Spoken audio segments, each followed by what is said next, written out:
ఇకపై మీకు ఇష్టమైన ఫేవరెట్ సీరియల్స్ యొక్క ఫుల్ ఎపిసోడ్స్ యూట్యూబ్లో అందుబాటులో ఉండవు. కేవలం సన్నెక్స్లో మాత్రమే ఫ్రీగా చూడొచ్చు. అక్షరని ఎలా కాపాడుకోవాలి?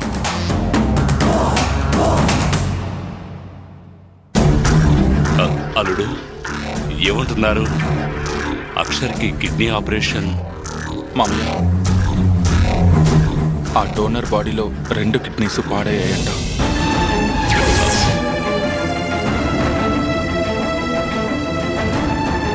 మరి ఇప్పుడు ఎలా బాబు?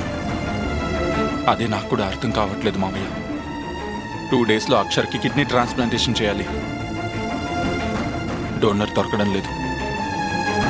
పోనీ డయాలసిస్ చేద్దామంటే అక్షర బాడీ దానికి సహకరించట్లేదు.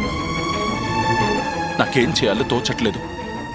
ఆపరేషన్ చేయకపోతే అక్షర బాడీ మొత్తం పాయిజన్ అయిపోతుంది.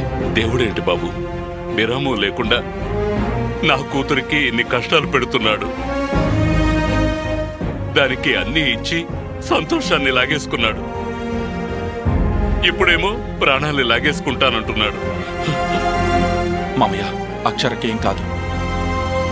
మనం మరో దారి ఏదైనా వెతుకుదాం. మనకి టైం ఉంటే నేను కూడా ధైర్యంగానే ఉండేవాడిని బాబు. కానీ టైంకి డోనర్ దొరకాలి కదా. ఆపరేషన్ చేయకపోతే అక్షర్ మనకి దక్కదు బాబు. ఏదో ఒక ఛాన్స్ ఉంటుంది మామయ్య. ఎవరో ఒకరు దొరుకుతారు. ఒకవేళ అదేది జరగకపోతే, మీరన్నది అవ్వకపోతే అప్పుడు ఏం చేయాలి? మీరు ధైర్యాన్ని కోల్పోయి అలా బలహీనపడిపోకండి మామయ్య. ఇలాంటప్పుడే కళ్ళ ముందు అవకాశాలున్నా అవేవి మనకి కనిపించవు. తండ్రిని కదా బాబు, గుండె తల్లడిల్లిపోతోంది. మనసు నిలకడని కోల్పోయి కన్నీళ్లు వాటంతట అవే వచ్చేస్తున్నాయి.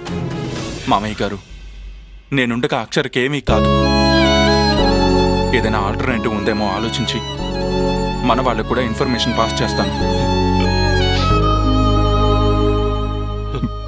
మీరు మాత్రం అక్షర దగ్గర మీ నమ్మకాన్ని కోల్పోయి మాట్లాడకండి. సరే బాబు, నేను ధైర్యంగానే ఉంటాను. పదబాబు, నువ్వు కూడా అక్షర్ దగ్గర ఉంటే తనకు కొంచెం ధైర్యంగా ఉంటుంది. ఒక కాల్ మాట్లాడి వస్తాను మావయ్య, మీరు పదండి.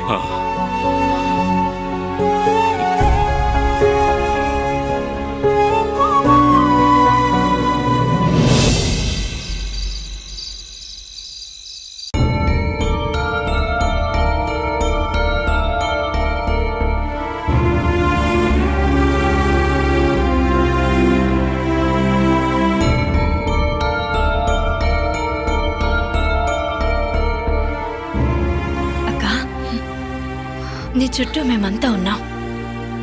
నీకేం కాదు, నువ్వు బాధపడకు. నీకు ఈ డోనర్ కాకపోతే వేరే ఎవరినో ఒకరిని చూద్దాం.